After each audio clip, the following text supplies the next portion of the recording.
سورہ الاحزاب رکوع نمبر 4 تلاوت يا أيها النبي قل لأزواجك إن كنتن تريدن الحياة الدنيا وزينتها فتعالين أمتعكن وأسرحكن سراحا جميلا وإن كنتن تريدن الله ورسوله والدار الآخرة فإن الله أعد للمحسنات منكن أجرا عظيما يا نساء النبي من يأت منكن بفاحشة مبينة يضاعف لها العذاب ضعفين وكان ذلك على الله يسيرا ومن يقنت منكن لله ورسوله وتعمل صالحا نؤتها أجرها مرتين وأعتدنا لها رزقا كريما يا نساء النبي لستن كأحد من النساء إن اتقيتن فلا تخضعن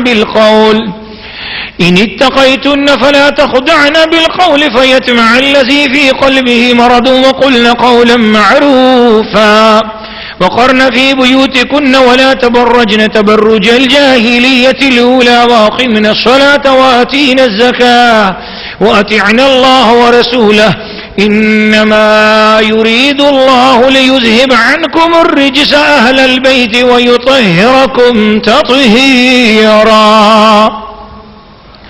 واذكرن ما يتلى في بيوتكن من آيات الله والحكمة إن الله كان لطيفا خبيرا.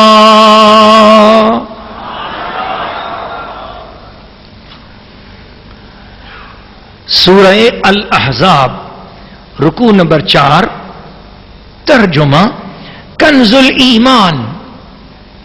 اے غیب بتانے والے نبی اپنی بیویوں سے فرما دے اگر تم دنیا کی زندگی اور اس کی آرائش چاہتی ہو تو آؤ میں تمہیں مال دوں اور اچھی طرح چھوڑ دوں، اور اگر تم اللہ اور اس کے رسول اور آخرت کا گھر چاہتی ہو تو بے شک اللہ نے تمہاری نیکی والیوں کے لیے بڑا اجر تیار کر رکھا ہے.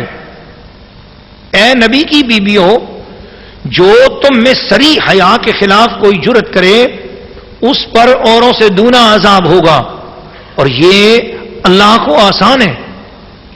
اور جو تم میں فرما بردار رہے اللہ اور رسول کی، اور جو تم میں فرما بردار رہے اللہ اور رسول کی اور اچھا کام کرے ہم اسے اوروں سے دونا ثواب دیں گے، اور ہم نے اس کے لیے عزت کی روزی تیار کر رکھی ہے. اے نبی کی بیویوں، تم اور عورتوں کی طرح نہیں ہو.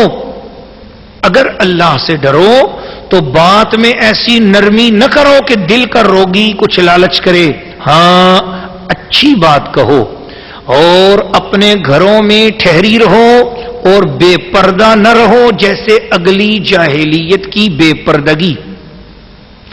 اور نماز قائم رکھو اور زکوٰۃ دو اور اللہ اور اس کے رسول کا حکم مانو.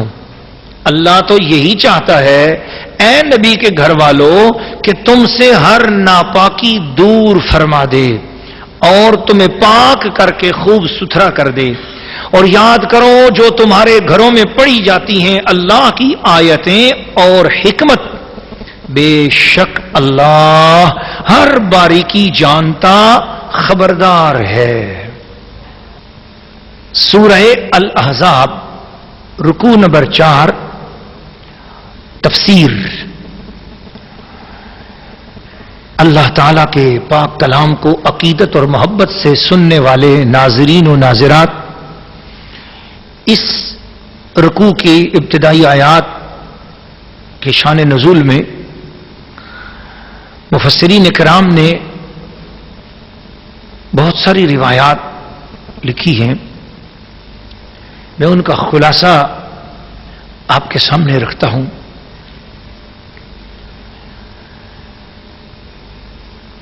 دراصل مدینہ شریف میں آنے کے بعد حضور علیہ الصلوۃ والسلام کی جس وقت یہ واقعہ پیش آیا، جب میں بات کر رہا ہوں جس واقعے کے حوالے سے، 9 ازواج مطہرات حضور کے نکاح میں تھی. حضور کے حرم مکرم میں تھیں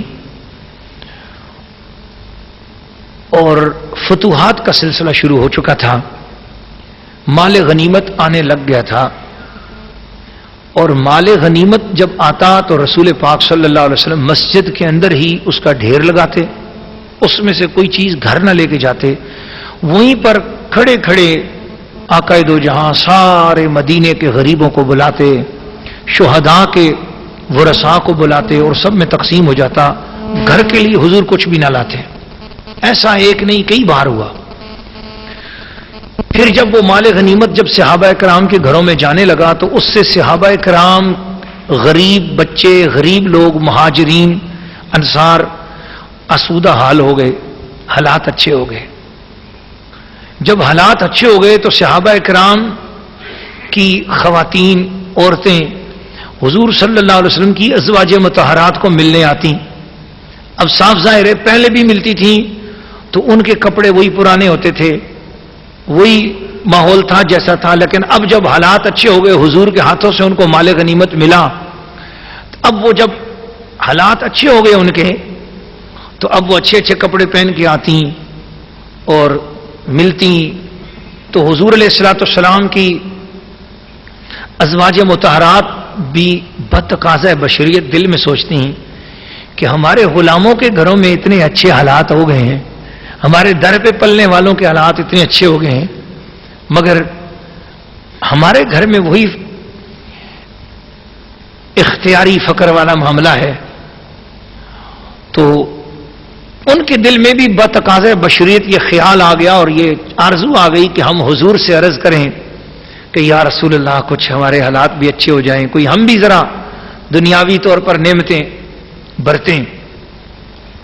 نبی اکرم صلی اللہ تعالی علیہ وسلم کا جو کمال فقر تھا، فقر اختیاری تھا، اس فقر اختیاری کی بنا پر حضور علیہ الصلوۃ والسلام کو یہ بات جب ازواج مطہرات نے حضور سے کی تو بالکل جائز بات کی، ٹھیک بات کی، اور ازواج مطہرات کا حق تھا، انہوں نے اپنے شوہر سے بات کی، اور ازواج مطہرات کا حق ہے کہ وہ اپنی بات کریں۔ بہت توجہ کے ساتھ اگر یہ رکوع میری مائیں بہنیں بیٹیاں بھی سن رہی ہیں اور میرے احباب بھی سن رہے ہیں، میں دنیا بھر کے مسلمانوں سے عرض کروں گا کہ بڑی توجہ کے ساتھ ان میری ایک بات کے اندر آنے والی کلمات کے ایک ایک حرف کو آپ غور سے سنتے چلے جائیے۔ حق تھا بحیثیت شوہر کہ وہ حضور علیہ الصلوۃ والسلام شوہر ہیں، ان کا حق تھا بحیثیت بیوی کہ وہ اپنے شوہر سے کوئی بھی جائز مطالبہ کر سکتی ہیں۔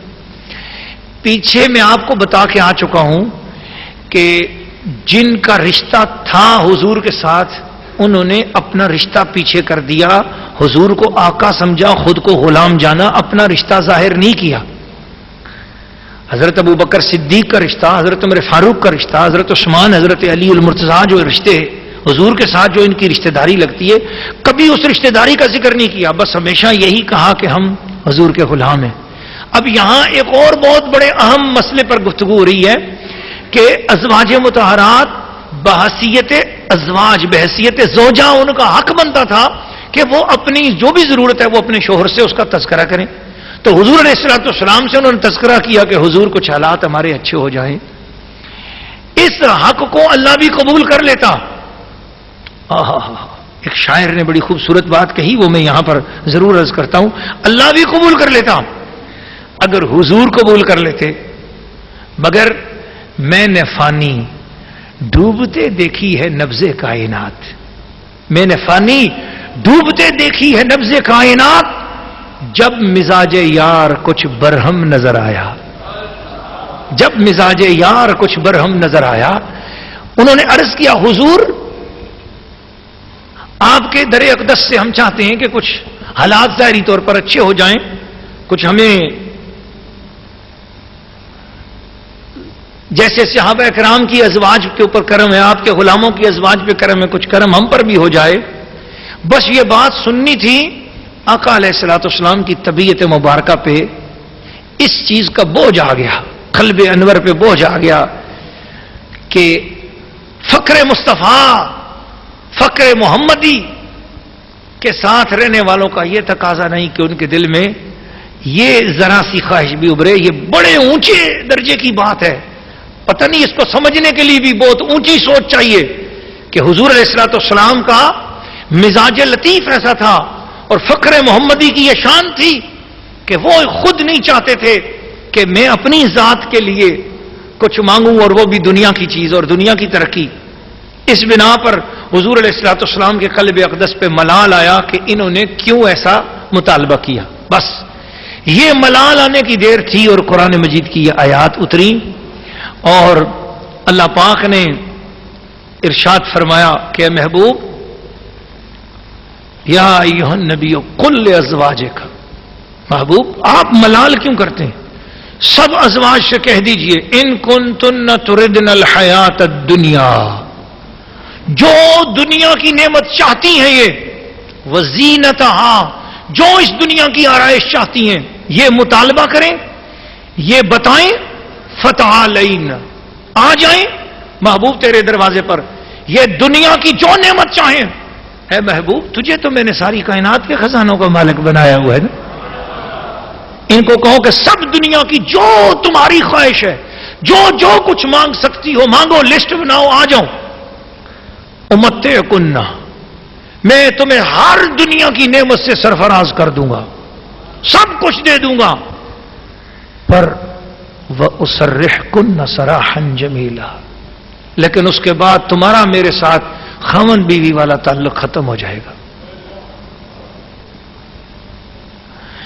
وَإِن كُنتُنَّ تُرِدْنَ اللَّهَ وَرَسُولَهُ، اور اگر تم اللہ اور اس کے رسول کو پسند کرتی ہو، وَالدَّارَ الْآخِرَةَ، دنیا کا اجر نہیں آخرت کا اجر چاہتی ہو، فَإِنَّ اللَّهَ أَعَدَّ لِلْمُحْسِنَاتِ مِنْكُنَّ أَجْرًا عَظِيمًا، پھر اللہ پاک ایسی نیکیوں والی بیبیوں کے لیے تو بہت بڑا اجر اللہ پاک نے تیار کر رکھا ہے.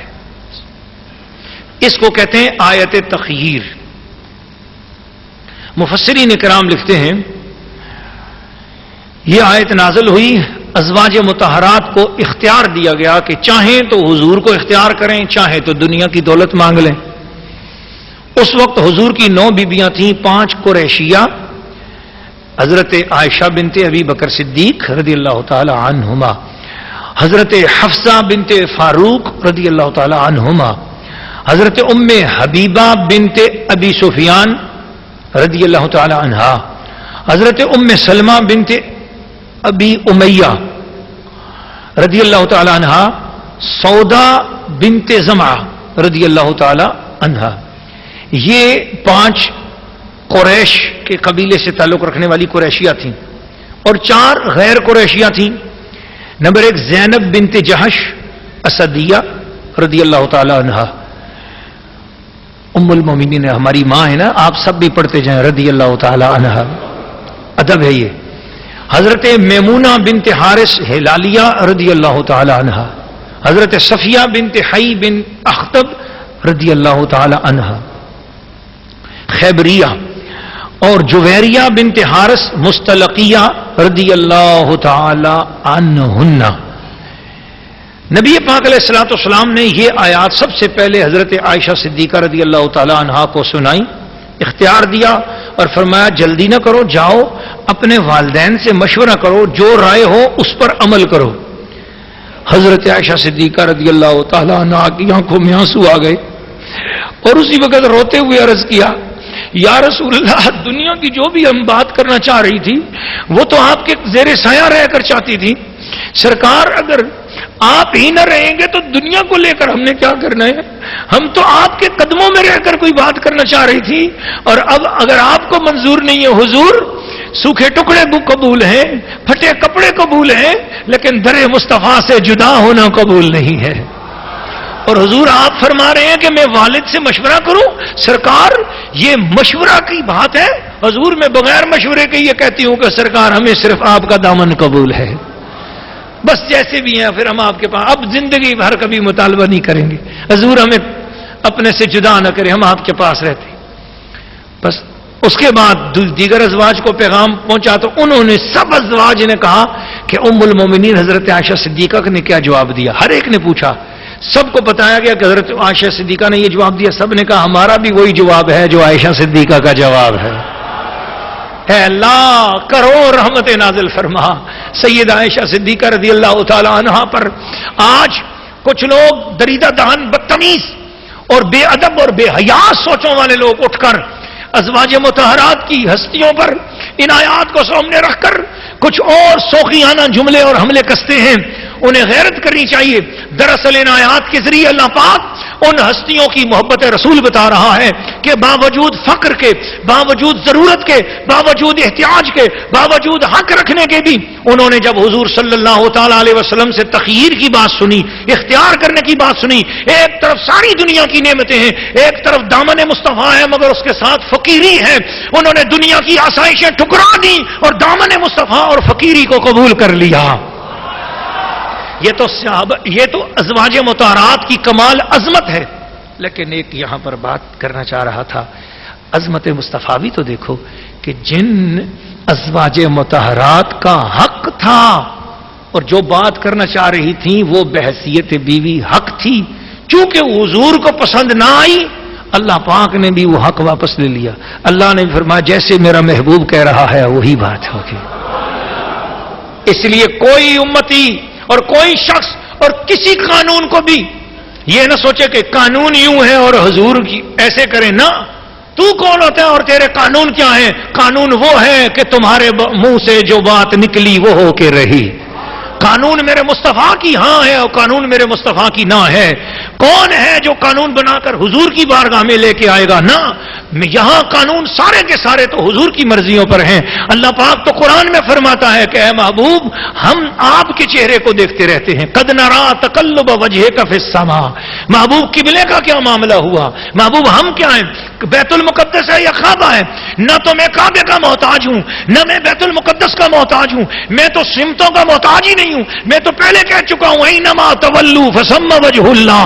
تم جدھر رخ کرو ادھر ہی خدا موجود ہے. یہ سمتیں، یہ قبلے تو امتیوں کی ضرورت ہے. یہ قبلے، یہ سمتیں تو مسلمانوں کی ضرورت ہے. یہ تو بندوں کی ضرورت ہے. اس لیے محبوب قد نرا تقلب وجهك في السماء فلنولینک قبلۃ ترضاها. قبلے سے میرا تعلق نہیں محبوب، تو جدھر رخ کر دے گا میں مسلمانوں کا قبلہ اسی کو بنا دوں، میں اسی کو مسلمانوں کا قبلہ بنا دوں گا. اس لیے ان ازواج مطہرات کی بھی عظمت ان آیات سے ملتی ہے اور رسول پاک کی بھی عظمت ملتی ہے. اس لیے کوئی شخص ان آیات مبارکہ کو پڑھ کر یا ان چیزوں کو پڑھ کر امہات المومنین کی شان میں اگر کوئی بے ادبی کے کلمات کہے گا تو وہ شخص بے ادب ہوگا، گستاخ ہوگا. یہ بڑے لوگوں کی، بڑوں کی آپس کی بات ہے. میں تو یقین جانیے کہ یہ تفسیر شریف کا موقع ہے اور حکم ہے کہ پڑھنا ہے اور سنانا ہے اور پیش کیے جا رہا ہوں. ورنہ جب بھی کبھی ان آیات کی طرف پڑھتا ہوں یا ان آیات کو پڑھتا ہوں تو بس پڑھ کر نہایت تعظیم کے ساتھ اور ادب کے ساتھ آگے کی طرف گزر جاتا ہوں تاکہ ہمارے ذہن میں بھی کبھی کوئی دوسری بات بھی نہ آئے. اور الحمدللہ اللہ تعالیٰ کے فضل و کرم سے اہل سنت و جماعت بڑے ادب والے ہیں. ہمیں تو اللہ پاک نے یقیناً اولیاء اللہ کے طفیل ادب دیا ہے اور یہی سوچ ہم چاہتے ہیں کہ سارے مسلمانوں کو نصیب ہو جائے. اللہ پاک ہم سب کے حال پہ لطف و کرم فرمائے.